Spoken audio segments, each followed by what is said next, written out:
Hello, and welcome to Represent the Podcast, the show where I, Katie Beth McKinney, sit down with composers from historically marginalized and underrepresented backgrounds and discuss their works for the horn. Hope you enjoy, and thanks for tuning in.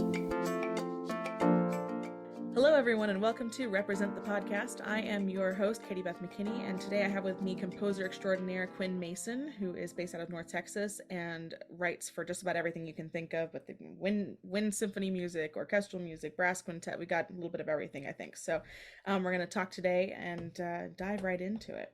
So Quinn, thank you for being here today. I'm really happy to have you. Oh, thanks for having me. So how did you get started in music and in composition? Well, I had the great fortune of starting early. Uh, Started when I was about 10 years old.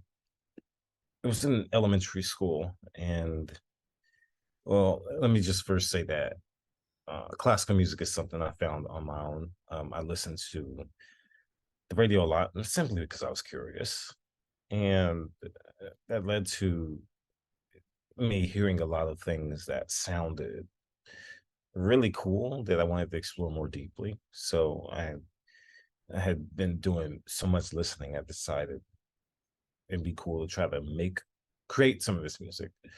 And so in elementary school, I signed up. Well, I didn't sign up. I think I had a choice to be put in an arts class. It was required. And it was either like piano or music education or actual art. I think I did take actual art. And the fact they had all that available back then, I don't think they have all that available now. This was like 2007 or so. So, arts cuts, they probably got rid of that. But I ended up joining piano class. And so that's when I started learning piano at the age of 10.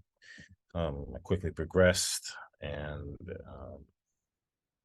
yeah, it kind of just started the journey from there. I did a lot of improvising in my early age, and I have to say that was the start of composition. I looked deeply into the trying to capture or keep what I had improvised, and so that's when I started teaching myself notation around that time. So, very early start. Very cool. I found that I think a lot of composers tend to start out with improvising and then move into composing based on that. And I think that's a really great way. And as a horn player, improvisation is terrifying to me. I don't know what the deal with that is. And so I'm always super impressed when people really can just do that and come up with something that sounds like music. So now what drew you? I know you got several pieces for brass quintet and other brass instruments. How did you get started writing for our neck of the woods over here? Oh well, let me see. I started. So the early part of my musical career was spent in the youth orchestra, and I played cello because I started playing cello when I was 12, and I did that for about 4 years. And I didn't really join band until I was a sophomore in high school as a percussionist. I joined during marching Mm. season, and my band director is a trumpet player, who I believe graduated from UNT. And I told him about my compositional aspirations, and he, got me started. He, said, look, study this, study that. And I used to go looking through my bands because my band musical library was very outdated. I mean, there was some stuff in there from like the 1960s and 1970s, like the old brass method books and band charts that nobody plays anymore. Uh, Mm-hmm. and one of those books I found was it was a compilation of like brass ensemble pieces in full score. And so I looked at that, and I got very curious. I started, doing deep study of that stuff led me to experiment with brass music. And uh, yeah, it was about 2013 that I wrote my first brass ensemble work. It was a quartet for brasses. Um, and yeah, that ended up being the piece that pretty much launched my career. I would have to say, because 2 years after I wrote it, it won a composition contest. That's incredible. So that's you really got your start with brass composition and then moved outward from there, I guess. That's so cool. Um So, would you find that there are any difficulties when composing for brass or for horn or anything like that? Uh, for some strange reason, I just kind of was naturally inclined to write music that was playable for the musicians. It seems like I've done so much, spent so much of my time around them, and studied so much that the music I was just writing was just naturally flowing. And I remember the rehearsals for that brass quartet in Minneapolis. I remember the brass players actually having fun with it. It was really cool. Um, I did so much study of orchestration on my own, and so much spending time around actual musicians in my younger years. Stuff that composers really aren't exposed to until they get to college and stuff like that. I've been doing that since I was like 13, 14, 15. That I just kind of automatically knew. And it's something that still sticks with me to this day. And subsequent pieces that I ended up writing after that brass quartet, a couple of years after that, I wrote my brass quintet, and then I ended up writing Mhm. another one for that. And that one also won a composition contest. And I got to work with the Atlantic Brass Quintet during that, and that's when I discovered how fun brass players could be, or to hang around. Uh, We try. yeah, they Yeah. were cool. And And you've got a horn sonata as well. yeah, that came a couple of years after that piece. That was written for my friend David Cooper, who was in Dallas at the time, and I had known David for a long Hmm. time. He had won principal horn of the Berlin Philharmonic at that time, and he was leaving, so I wrote him a parting gift. He actually wanted me to write him this parting gift, and then sometime after that, he became principal horn of the Chicago Symphony. So as you can imagine, he didn't have time to play it, but he's nice about making connections, and so he ended up giving it to the fourth horn of the Chicago Symphony, David Griffin, who premiered it 2 years ago. And recently I met David Griffin. I got the chance to thank him for his performance. But that horn sonata is quite interesting. I've been spending so much time around Dave that my horn writing ended up being so unique, even in the orchestral setting, even in the band setting. And Hmm. that uh that piece, I ended up transcribing for trombone, actually, from our friend Will Lang, who plays in Low Bang. And there's such thing as the Paganini of the trombone. That's the guy. He can do crazy stuff on the trombone. So it was only natural that uh I give it to him. Well, he wanted it, so He's like, okay, that sounded cool. Give it to me. Let me play that's pretty much what it. happened. So, how do you can you describe your composition process? Where do you start? Does something just pop into your head and you start, playing on piano, or do you have a whole system? Yeah, that varies from piece to piece. Well, it used to be that I just heard a whole bunch of music in my head. I just wrote it down, and I used to write really fast. It's not so much the case anymore, because back then I wrote for myself. It was mostly self-study. But now, I'm writing pieces for actual humans and to hear and to play. So I got to make sure that my best product is one that I'm putting out to the public. So nowadays, my composition process is more meticulous. It does sometimes start with an idea. Sometimes it starts with the title itself. Sometimes the title comes last. But like I said, it depends on the piece. Like a small ensemble piece won't take me that long because there's less parts to work with. But and it won't take a lot out of me too. Like I could finish the chamber music piece and go right into the next piece. Large ensemble pieces now take me a lot longer. It's a lot more staves. It's a lot more notes to Hmm. think about and how they Hmm. fit together. On the bigger picture.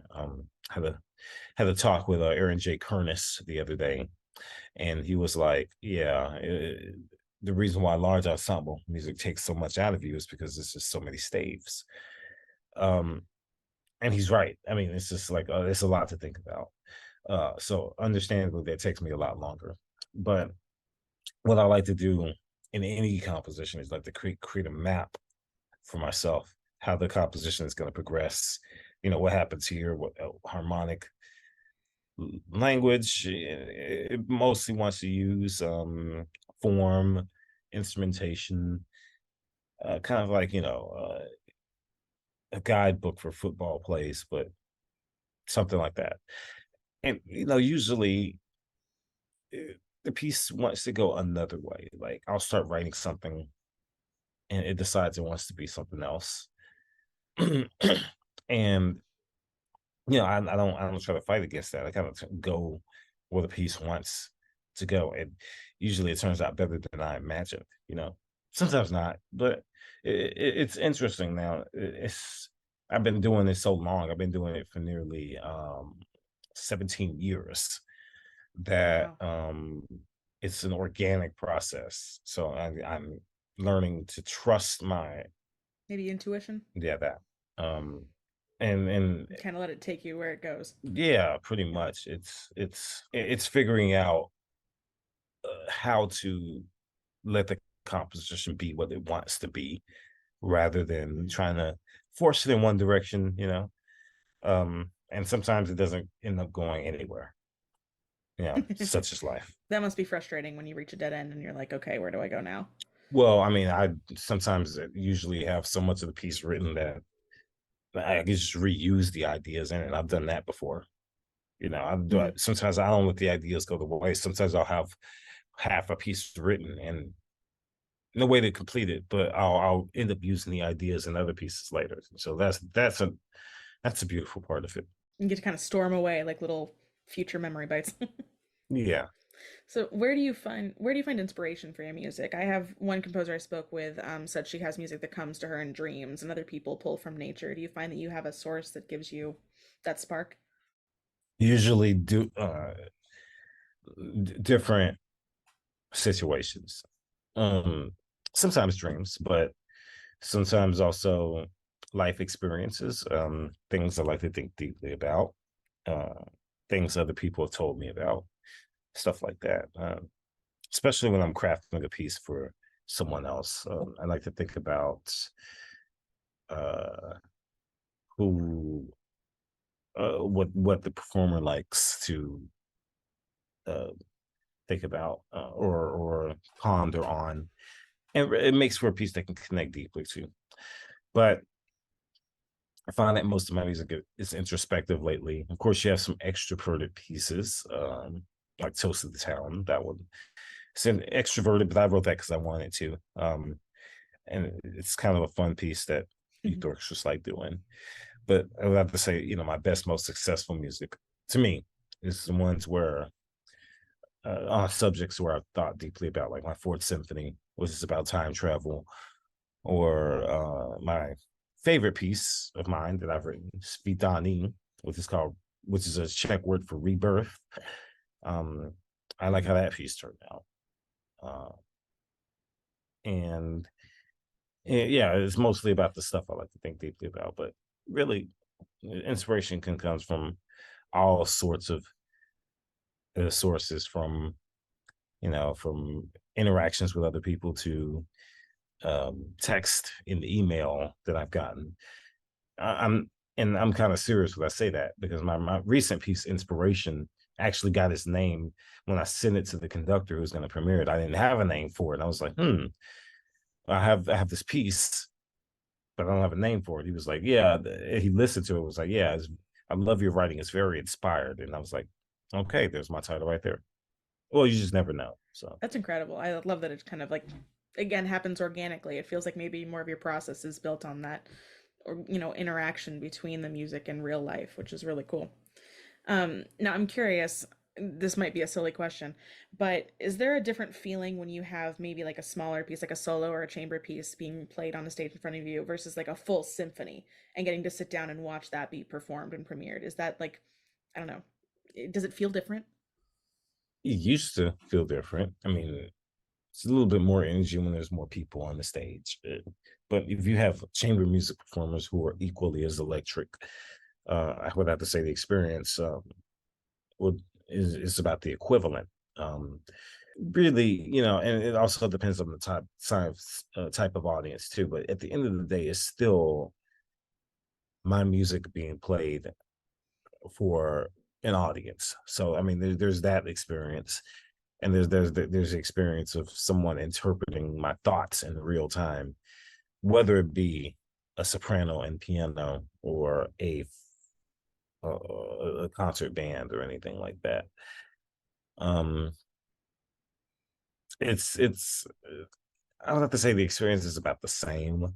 Um, but like I said, it all Mhm. depends. Like the bigger the ensemble, the more prestigious the venue, the more the pressure, because people are like expecting something from you. You just have to, with new music, you never know how it's going to be received. You just got to put it out there and just hope. Um, so far, I've been successful that Right.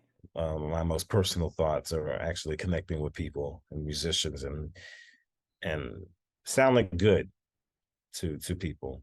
So I've been fortunate so far, but that's because I work really hard on my craft. That's why.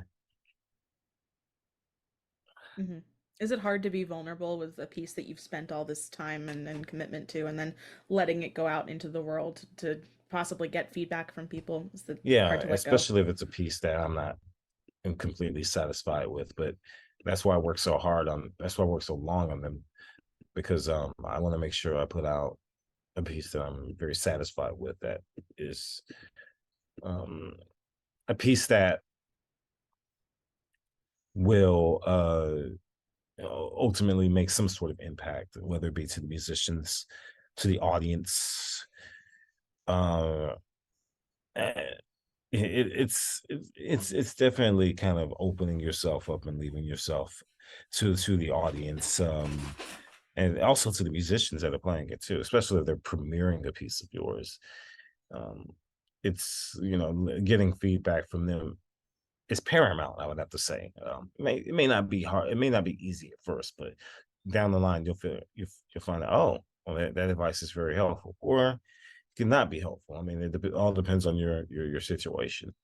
Um, but when putting a new piece out to the audience, it's always that moment of uh, it's like basically here we go. Like let's just hope let's just hope the best happens. You just don't know. Hmm. It's out of your control at that point. You just have to kind of let it be what it is. Unless I'm the one conducting it, yes, it's out of my control. Do you like being the one who conducts it? You know, nowadays I'm collaborating with so many amazing conductors. Um, Conductors like Alistair Neal, Carolyn Kwan, Hmm.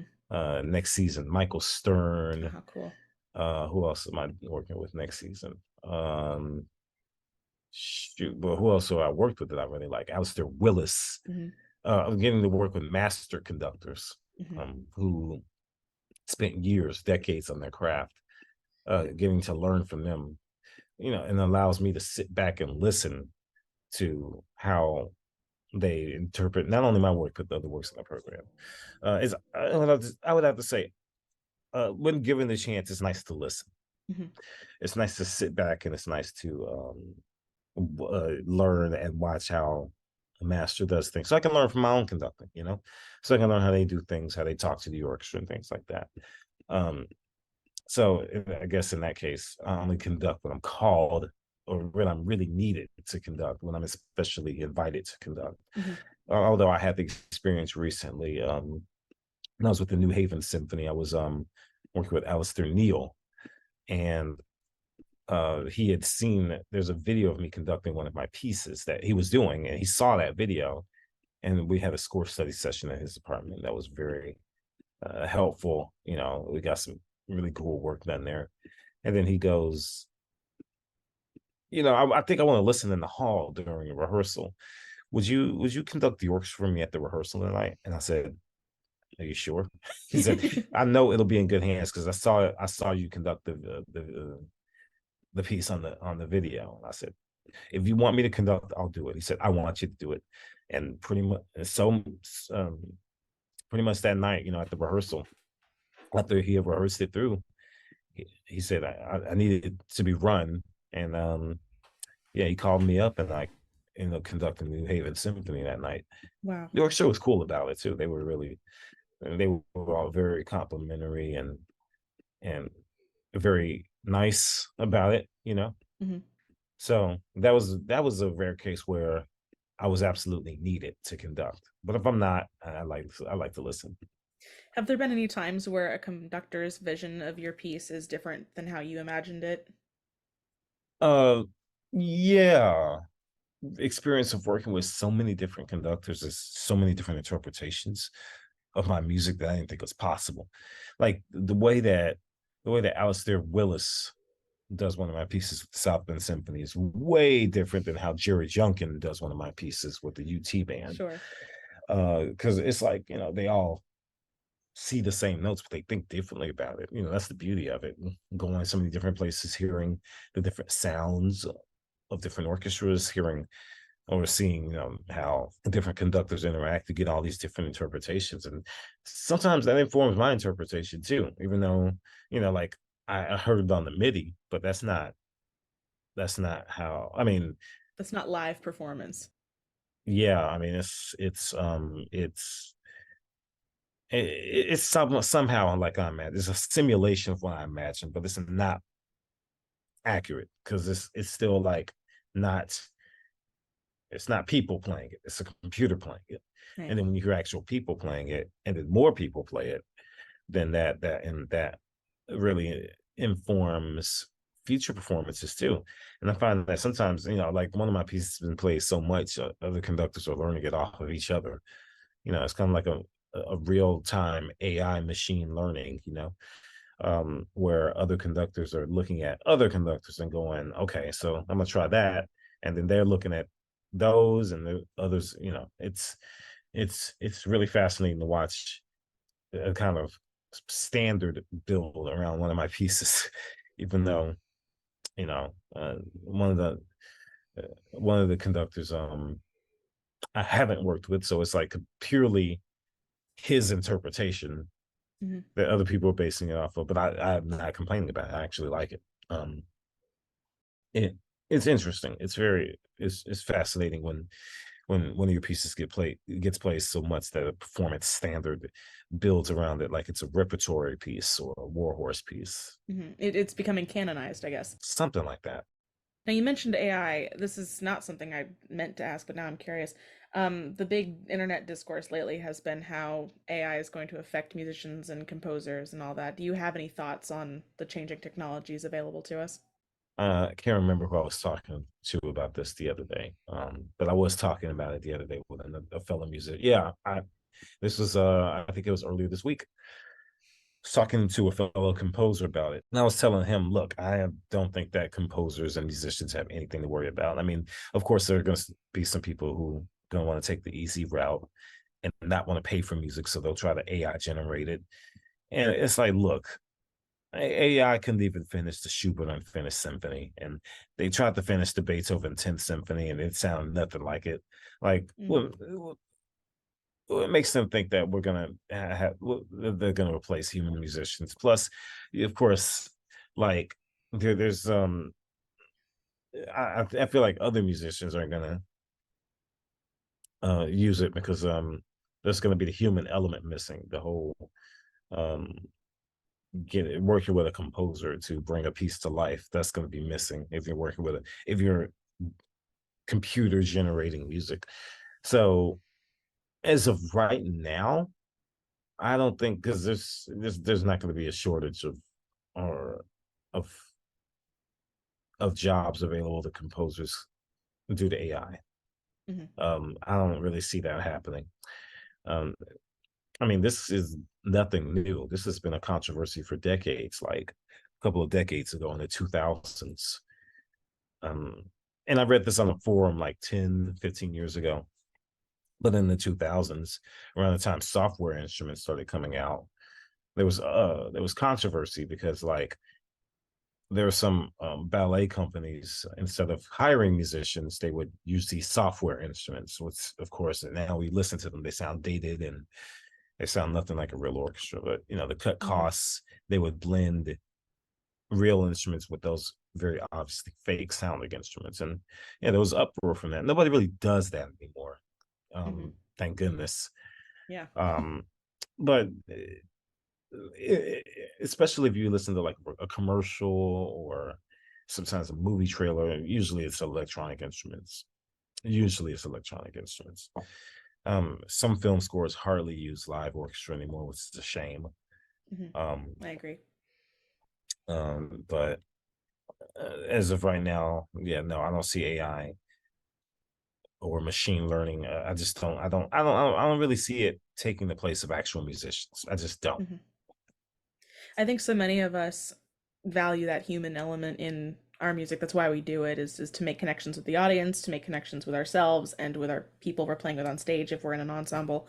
And the idea of taking that out and just substituting an electronic thing, I think so many of us will be very resistant to that because it's not why we're here. This might just be me, but I feel like as a musician, the whole point of my life is to create and to be artistic. So why are we coming up with technology that like takes away the point of my being here? That might be me being dramatic, but I feel like maybe AI would be better aimed at something that people don't want to do. There are people who want to be musicians. I don't know anyone who wants to be an accountant. I mean, that's a terrible choice. There are probably people who want to be accountants, but it's maybe you get my point. We're all trying to work to have time to do the thing that makes creative. The money is not the point; it's the art itself. And so, Yeah, making something yeah, that takes away the joy of what we're doing doesn't make sense. So, it's just me. basically, yeah, no, I don't see musicians in droves utilizing it. I mean, it's just like I said, it's too primitive right now. Hmm. And like it doesn't the results are so obvious. Like it's like it's pretty much, yeah, no, it's not. I don't for actual musicians, I don't see it as an option. So Hmm. I like that. To circle it back to your music, do you feel like you have any kind of description of how you would characterize your compositional language? Anything that makes it uniquely yours? still kind of discovering that. Um, but I found things that I really like doing. For one, I do have the firm belief that music and music making is a shared human experience. And I learned that from one of my teachers, David Maslanka, um, who I worked with a couple of years or a couple of months before his death, actually. Hmm. But one thing he taught me that I never forgot was that music is meant to be shared soul to soul. And really, that whole time I spent with him changed my entire outlook on music making. So nowadays, I like to write music that connects with people's souls, and I found that I've been fairly successful with that. Um, you know, I say fairly because you can't impress everybody. Oh well. Um, but I do believe that there's something for everybody in my music. Even if you're coming to the concert all for the first time, you're not familiar with me, my compositional voice, you'll be able to hopefully listen and find some way to connect with it. In a way that's intrapersonal or spiritual or something like that. Because I whenever I write music, it comes from deep inside of me, and it's something that I feel very deeply about, and I love to make these connections with people, with musicians that play it, with audiences that listen to it, and um, it's simply that's what it is. It's music for the soul, and the more I write, the more I'm able to find more ways to touch the soul. Um, and of course, the technical side of composition. Whenever I orchestrate, I really like to place emphasis on what the different sections are capable of, how they interact with each other. Because I do believe the orchestra is one big family. Sometimes dysfunctional, sometimes happy.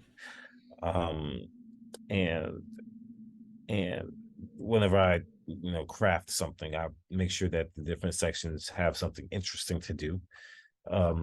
That's that's the Stravinsky rule of orchestration. If you look at every one of his scores, like if you look at the Rite of Spring, every single instrument in the orchestra has a solo at some point, whether it be the piccolo, the contrabassoon, the tubin, or the even one double bass. I Hmm. mean, they all have a solo. So finding something interesting for all sections to do, so that the musicians feel like their effort isn't wasted. So you don't just have the Instead horns of playing opening, upbeats. no, giving them interesting melodic lines Hmm. and really cool chords and stuff like that.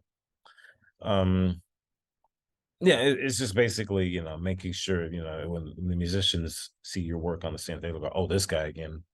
They're actually happy to play your music, and they play your music multiple times. They have you back and stuff like that. I've had the pleasure of working with the Memphis Symphony like twice, That's great. and I worked with the Dallas Symphony, which is my hometown orchestra.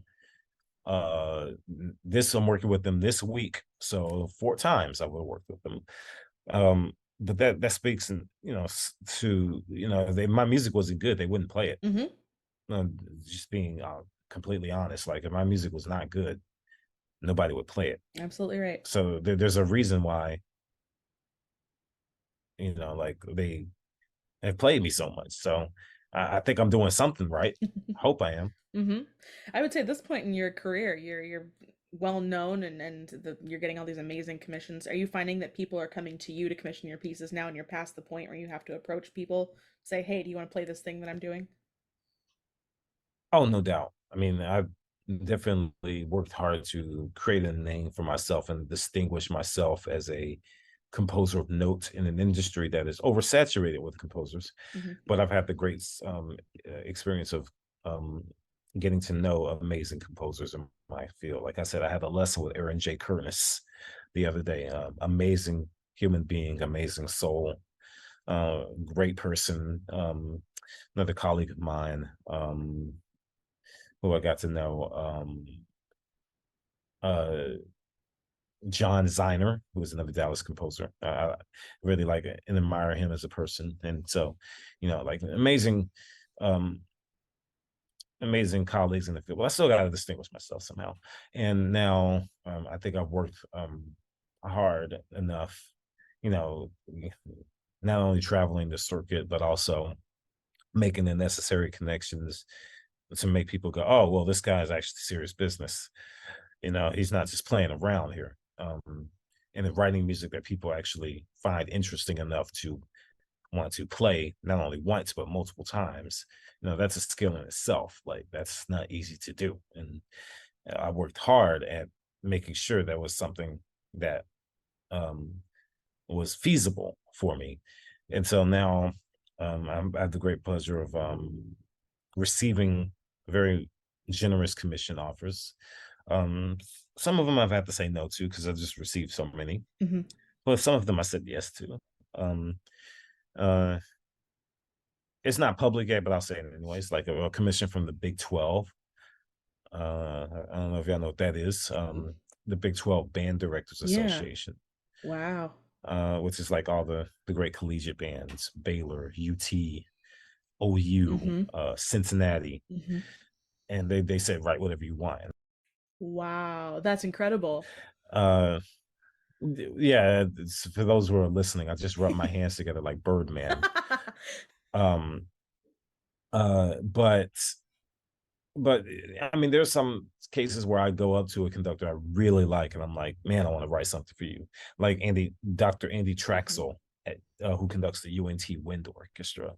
He premiered my Symphony Number 4 back in October of this season, and I was impressed with his conducting style. I was impressed with his band, his rapport with the band, his band's worth ethic. And I was like, man, I want to write something for y'all. And we had a lunch meeting earlier this week, and we're gonna make it happen next Oh, season. great. You know, one of the best bands. Yeah, absolutely. I have friends who've gone to school there, and then, like I told you off camera, I was in that neck of the woods for years, and the music that comes out of that school is really, really incredible, and I'm always so blown away whenever I get to hear any of the recordings these days. It's awesome. Do you have any advice for young composers who are trying to get where you are, get up to that level? We're getting to work with such high level musicians. Yeah, I guess my first one is that everybody has their own definition of success. When I set out to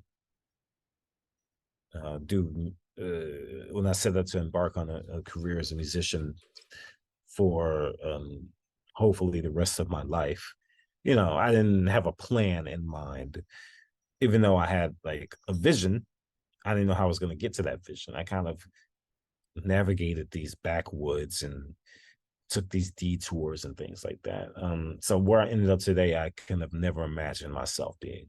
Like I didn't plan on this; it just happened. So always be open to things because you don't know where they'll lead you, or but always make sure to feel um the paths to make something you enjoy doing. Don't If it's something you won't enjoy doing, don't do it. Like of course I'm still learning that. I've learned that the hard way in the past and I'm still learning it. Um and just have a clear vision in mind, have a clear dream in mind, have persistence. Like I said, this industry is it's a weird industry with so many people, very few opportunities. And the opportunities you do get, make the best of them, makes the absolute best of them. Do your best work. And one of my rules when it comes to making connections is, if you have the attitude for a or attitude, if you have the avenue for a connection, you should just take that route. So if you know someone who knows someone, find a way to get to know that other someone. Like, a great example of that for me is when I was at CBDNA and I met someone who knew Eric Wilson from Baylor. And I was like, could you introduce me? And he said, yes. So I got to meet and connect with Eric Wilson from Baylor, who was a nice guy, very nice guy. Um, and another example is when I worked with KMFA as their composer in residence. They were in Austin, had a lot of ties to UT Austin, understandably. And they gave me a choice of commission. Who do you want to write for? And of course, who did I choose? I chose Jerry Junkin and his UT band. And that's how I pretty much got involved with Jerry. And now Jerry is a great champion of my music. Um, I saw those avenues for connections and I took them. I mean, ain't nothing wrong with that, you know? Hmm. I mean, there's a lot of people in the industry. It's small, but there's a lot of people to meet, and you never know who knows someone. So there's that. And as far as musical voice, it, it it's best to be your authentic self. Find what makes you sound like you and just be that because nobody else can be you but you. So there is there is there are many chances to write in different styles, but really musicians can tell when you're BSing them. So it's nice to not waste anybody's time and try to write true to yourself and try to distinguish yourself that way because once you discover your own means of self-expression, you'll find that'll take you really, really far, and you can really can communicate with people a lot deeply if you have that. Um, and yeah, just be nice to everybody, and have fun. Make sure you love what you're doing. If you don't like being a musician, then find something else to do. Hmm. I know that sounds pretty frank, but meeting jaded people in the industry is like, why do you do this? I'm like, Yeah. I, I get just another job to them, but like, come on, like, I'm right there with you. I always tell all my students and some of my younger colleagues, I'm like, if you can imagine yourself doing anything else and being happy, then go do that other thing because this is a tough industry, and unless you really love it, you're gonna end up being miserable. So it has to be worth it, you know? oh, absolutely, absolutely. Hmm. Do you feel like you faced any really big challenges or hardships in your career? Uh, well, I mean, I'm still facing challenges and hardships. One of them has to be how young I am. Hmm. I mean, I'm literally 27 years old. Um, doing work at a high level. Hmm. At least, people call it a high level. Um, there's the challenge of being taken seriously, but like I don't go everywhere flaunting my age. Other people do that for me, and it's kind of annoying. I don't like to go anywhere and be known as that young composer. I've worked so hard for these every bit of these 17 years that I think I deserve to be just, have my work speak for itself. And some places do, Hmm. they don't, flaunt my age around, uh, and I think I've developed my music making. And first of all, I'm serious business when it comes to music making. When I'm conducting, when I'm working with an orchestra, I mean, we get right down to work. We Hmm. we do that. Um, and recently, I made my conducting debut with a major orchestra, the National Symphony Orchestra. Mm. I conducted them in the McKinley Center. Wow. I think I was their youngest guest conductor this season, and but it wasn't about that. I just stepped on the podium and I said, "Let's play the William Grant Still, please." And to my great surprise, the National Symphony played for me like they would play for any other conductor. It wasn't about how old I was. It was like, let's do this. Um, and yeah, I mean, but I would have to say, I've distinguished myself enough in my, in my accolades and how I carry myself whenever I visit a place, how I carry myself professionally, to where people very much take me serious. There's that. Hmm. They sit up and take notice. Mhm.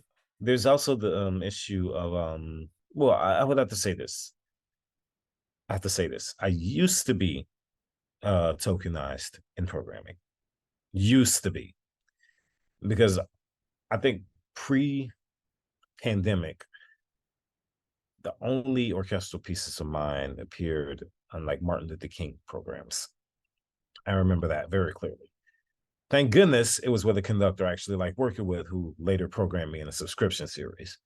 But nowadays I'm starting to see myself on more serious programs, and because they're realizing that, okay, this guy has a really cool, voice, and they'll put him on like, they don't program me only in February. I'm starting to see myself program quite year round and things like that, which is good. I'm glad that my music is being taken some sort of seriously, Hmm. um because it's like, like, it's kind of disrespectful, to be honest. Absolutely. But I understand that, like, they're trying to make a statement, and it's fine. But why do you have to do it only in February? Hmm. Um, but like I said, I'm starting to see less of that now, and I'm starting to work with conductors who are uh, taking me taking me serious and taking my music serious, along with other pieces of music that are established. Hmm. So, again, it's something I really have to work for to distinguish myself, Hmm. and prove that I'm worthy of, like opening a season concert or fitting on a program with the Lutoslawski Concerto for Orchestra, like in the Kansas City Hmm. Symphony. So, um, yeah, but it's still a challenge. I'm glad to hear there is improvement in that realm. I know it's the word is disrespectful to only be used to check off a box rather than the value of what you're doing as an artist and as a creator. Yeah, and you can tell too. Like you could, well, yeah, you can tell when somebody's usually the check a box. Even recently, where some orchestras have programmed me, but like I'm not even in the promotional material, more of an afterthought. Um, I can name two, three orchestras that have done that. Um, and it's like, why program me at all? Just find something else to program. I'm not gonna lose any sleep if you, take me off the program. And a lot of composers, they would kill for that opportunity. So why don't you give the opportunity to them instead? I don't know. That's just how I feel. Do you kind of keep a No, that makes sense to me. Do you keep kind of like a running list of orchestras now that you're like, okay, if they come back to me, I'm done with them. I don't need them anymore. So far, I haven't had any terrible experiences with any, That's good. nor have I had any bad experience. And the first one that actually, um, you know, didn't put me in the advertising was full of the organization was nice, and the audience was actually, they liked my piece better than they liked the main piece, which was the Brahms Second Symphony. Like, so I won in that regard. But like, you know, like Hmm. like I said, whenever I visit an organization, I haven't had like super terrible experiences with them. I mean, because mostly they know who they're dealing with.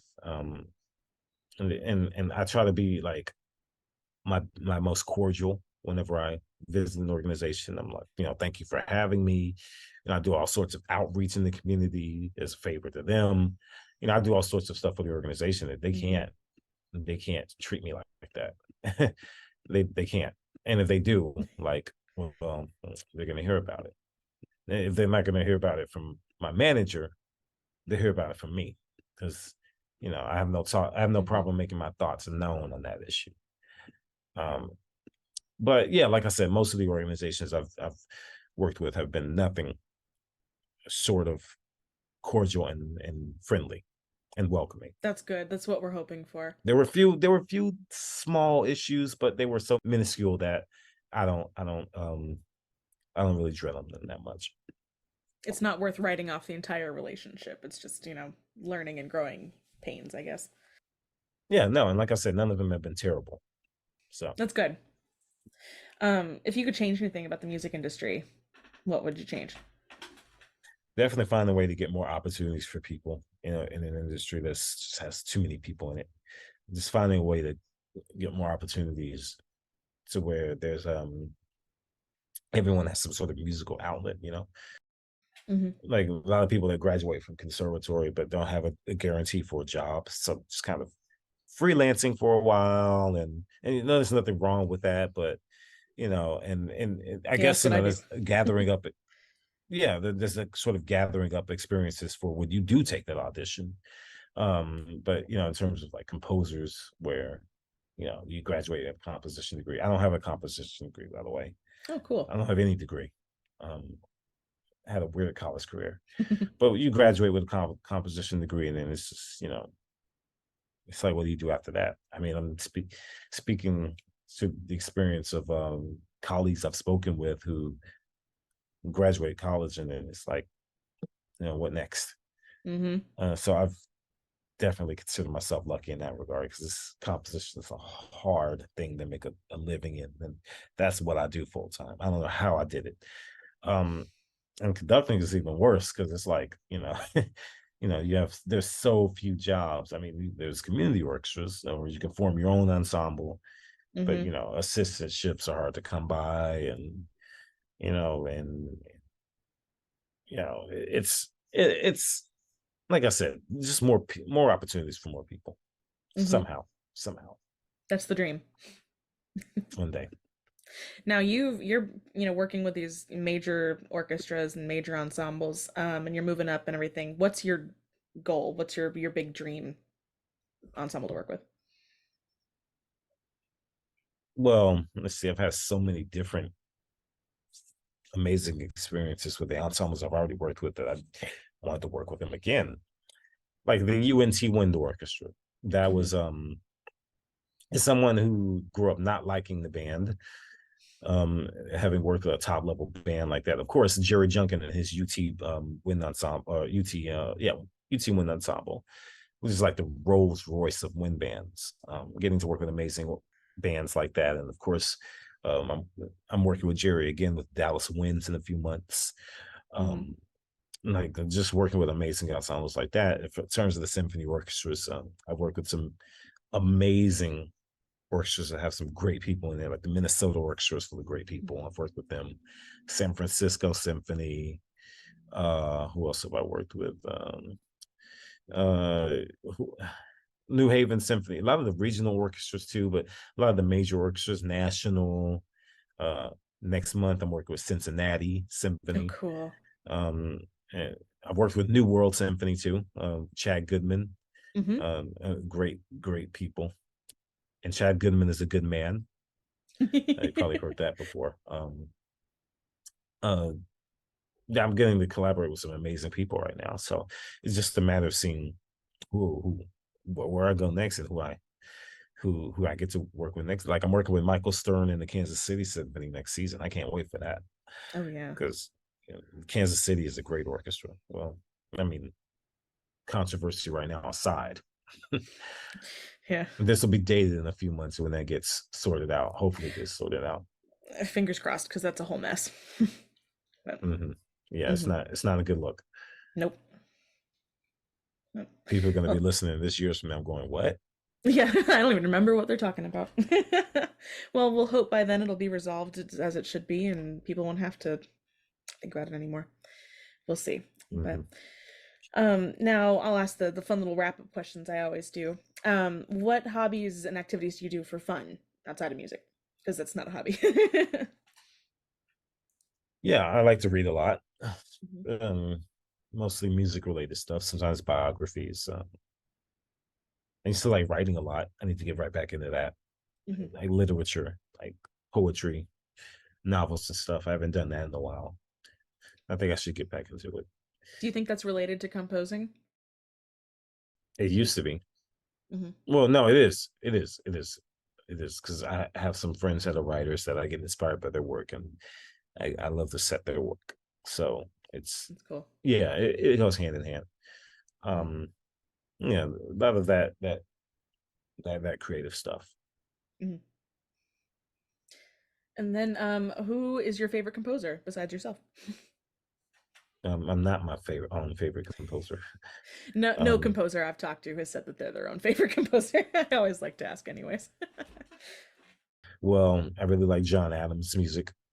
Um, he was um he was a great influence on me when I was younger. I listened to harmony layer and harmonium when I was younger, and that stuff kind of blew my mind. Hmm.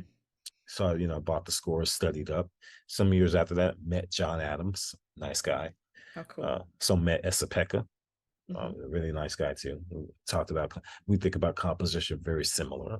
Hmm. So Esapeka and I are very similar in that regard. I've got a crazy horn piece. That one's hard.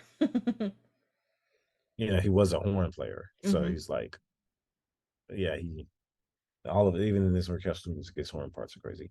Hmm. But yeah, Esapeka, John Adams, and one who's not alive, Stravinsky, of course, Hmm.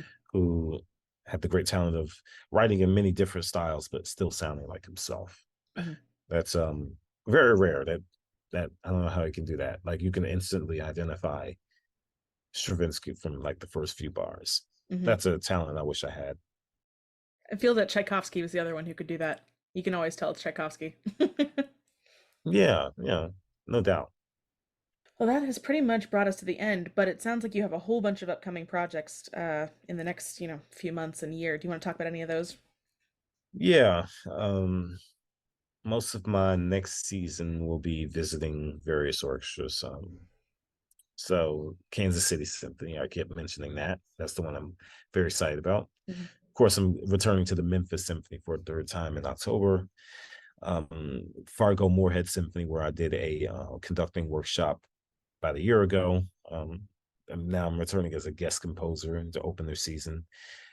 Knoxville Symphony, and also like I said, the Dallas Winds is doing a piece of mine in January. It's not on their, they didn't even announce their season yet, but I know it's in January because I know the organist who's going to play on it. He's showed me the schedule. Oh, cool. So a lot of that, a few residencies, like with the Central Kentucky Youth Orchestra, we're working that out right now. Hopefully, the Iowa All State Orchestra in in November. If not, I may be guest conducting that Mhm. week. Um, Big project for the Smithsonian Institute, Smithsonian Museum, I Ooh. would have to say, coming up. And then I'm not going to go to sleep this summer. This summer, I'm actually attending the Eastern Music Festival, where I'm going to be studying conducting with Gerard Schwartz. That's Oh, he's one of my favorite oh, people. really? Yep. I play with the Palm Beach Symphony on the regular, and So he's that's why you know Kyle. one of Okay. the best. So that's well, Kyle and I went to University of Miami together, and so that's where we met. And so shout out to Kyle. Hi, Kyle. I love that. And you'll be meeting one of my other dear friends. Probably she's in the horn section there, Amber. So you'll have to give her a hello as well. That'll be fun. Okay. Yeah. Yeah, I'm looking forward to studying with Jerry. Hmm. That'll be great. Yeah, you aren't gonna sleep this summer. Yeah, now we have three maestros to study. We got Jose Luis Novo, who conducts the Annapolis Symphony. We Hmm. also got Grant Cooper, who used to conduct the West Virginia Symphony. Um, and I've conducted them, so now he knows who I am. That's Um, great. But yeah, and like Eastern Music Festival, and then got a trombone concerto. Speaking of brass, Ooh. trombone concerto premiering in February of 2024. Oh, how cool. Mark Davidson, Utah Symphony, Hmm. Connor Gray Covington conducting, and yeah, and a few small ensemble stuff too, like working on my string quartet number 7 right now, Nice. and a few other chamber music pieces that will be done throughout that, and then of course some smaller band stuff, and the Big 12 thing isn't happening until 24. So Oh, good. So it gives you a little bit um of breathing room for that one project at least. yeah, and I'm still working on the piece for Indie Traxel too. Hmm. So, and then the big one is, or another big one is a piano concerto that's gonna commissioned by the New World Symphony, Wow. Rocco, and the New Haven Symphony and the Rhode Island Philharmonic. So we're gonna be doing a tour of that beginning next season. How great. So I'm doing a small amount. I ain't doing that much.